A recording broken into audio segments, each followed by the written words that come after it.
သနာစေရတိတ်တူ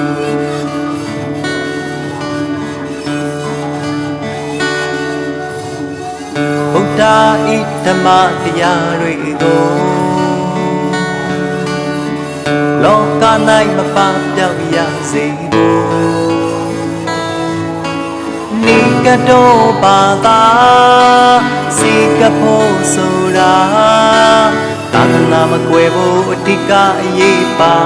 သွန်သင်တတ်သောမြတ်တန်ခါ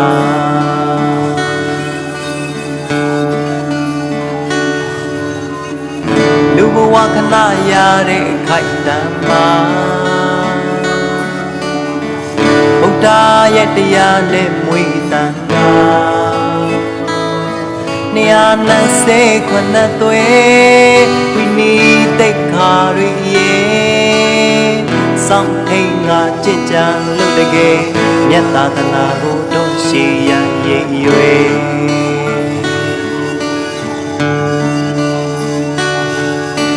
သီလအားဤဝပါတိသမာဓိတရားရင့်ကျက်တည်ကြည်ဘုံပညာကြီးမားလာပါယဟအစပြုလာသည်ဆရာတော်များနှင့်များတန်ခါသည်ဒုက္ခသနာမှာဖို့ထိုက်ရတနာမည်ဘာ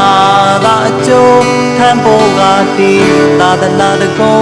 ထုံးပါရောင်ကြည်ဓမ္မလမ်းပြသာသနာအာဇာနည်စိတ်ပွားသူမြတ်စွာတည်စေပြလမိုးခိုက်ပါသည်သူပြေငါညီတင်ကြောပါဘုဒ္ဓသာသနာစီရံတိတ်တူ